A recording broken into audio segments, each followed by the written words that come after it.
President Biden laid out his agenda in the State of the Union address tonight. By contrast, polls show that somehow most voters don't actually know or remember what Trump has said he would do as president. So what exactly is Trump's agenda for a second term, and just how extreme is it? For more on this, it's time for a closer look.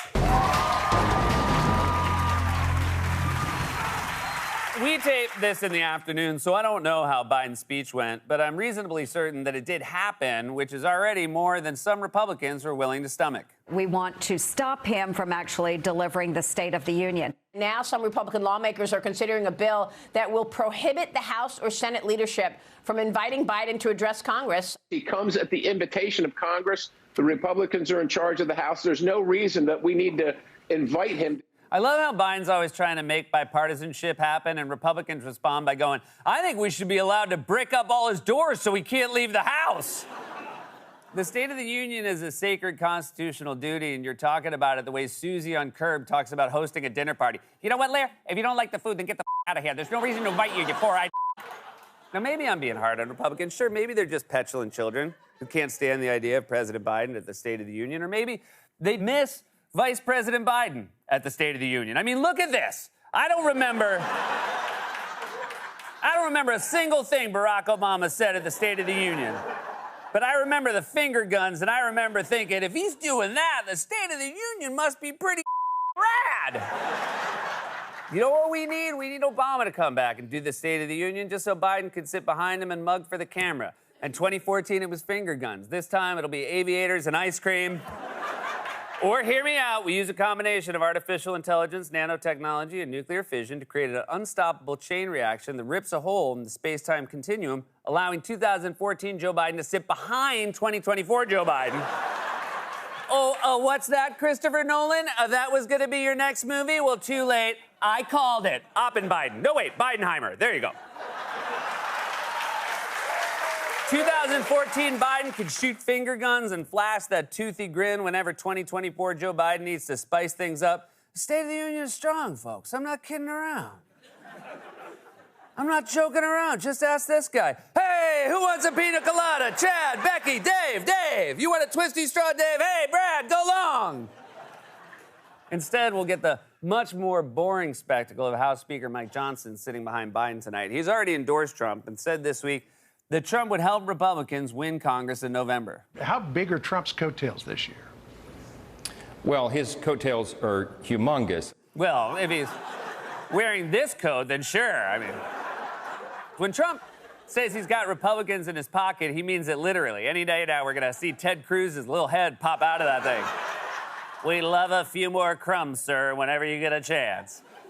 Also, there's something so lame about a guy like Mike Johnson using the word humongous. It's like when your dad tries to use the word slave. Hey, kids, let me ask you a question. I stand this new lawnmower, but your mom says it's sus. What do you guys think? Is it cringe or does it slay?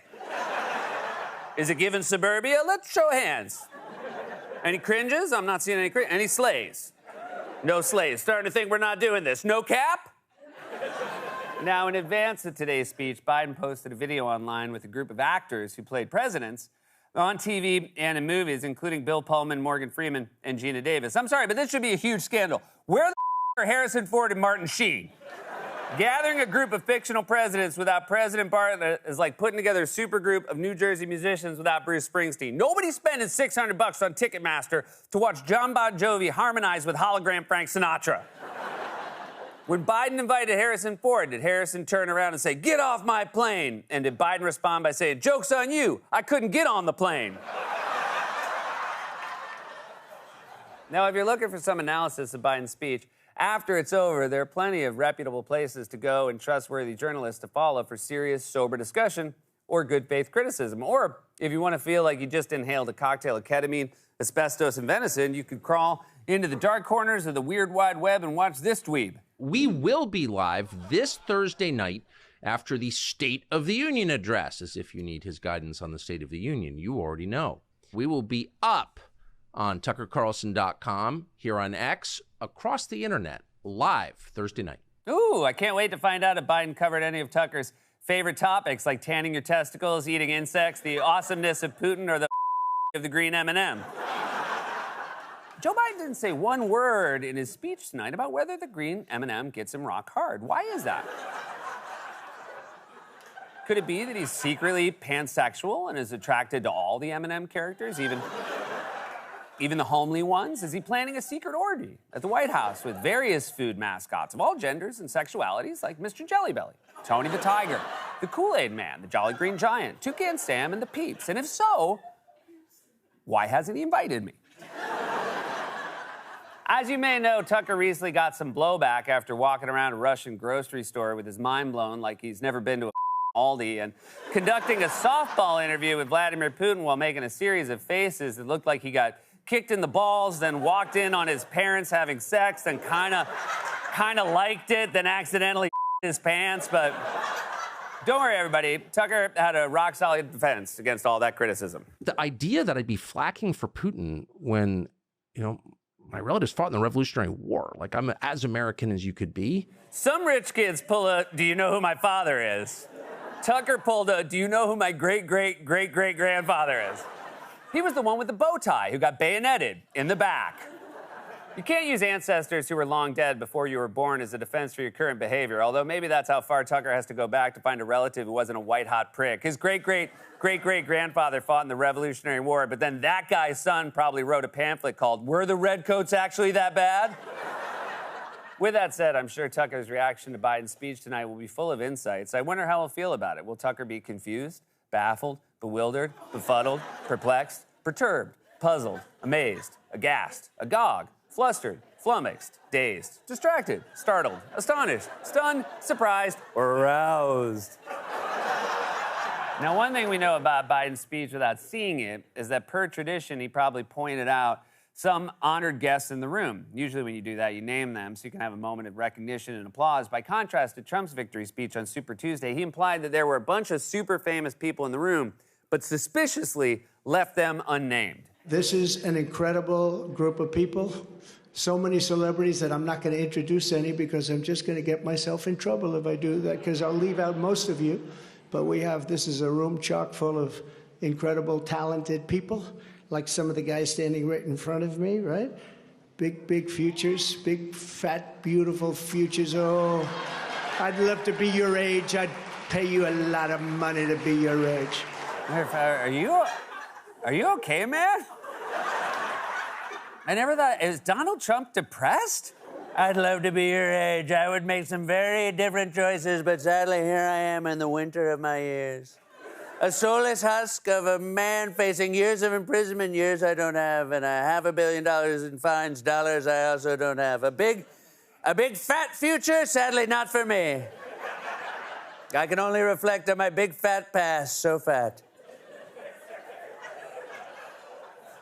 So fat, my past. Also, I love Trump's gambit of pretending there are celebrities in the audience and thinking he'll get away with it because we can't see who's in the crowd. So many A-listers here, you can't see them, and I won't name them, but let's just say it's an honor to have them here. Tom Hanks, Oprah, Beyonce, Kate Middleton. Don't look around for them. They're in disguise.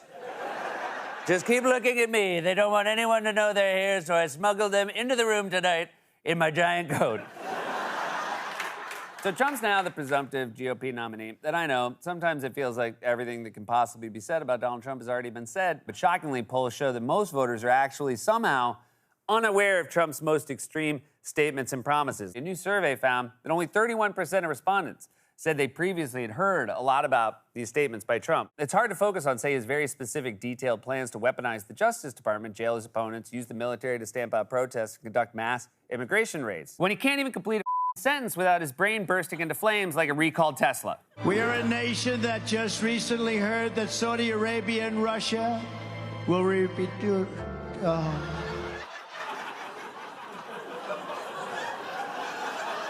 What just happened?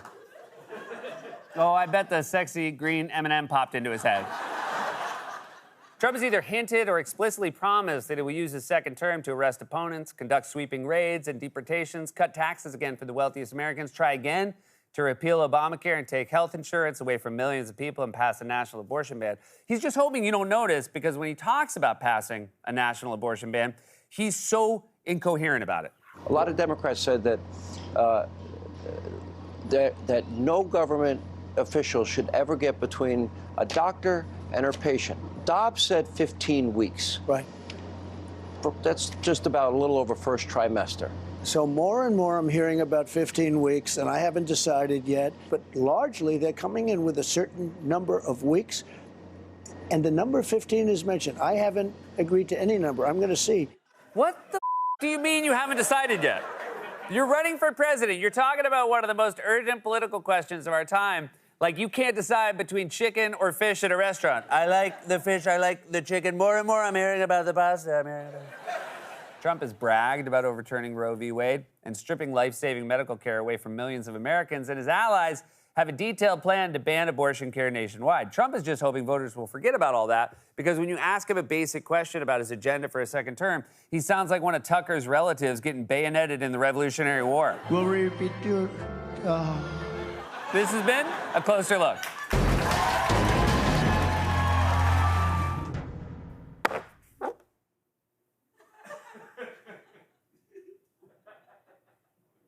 Or don't.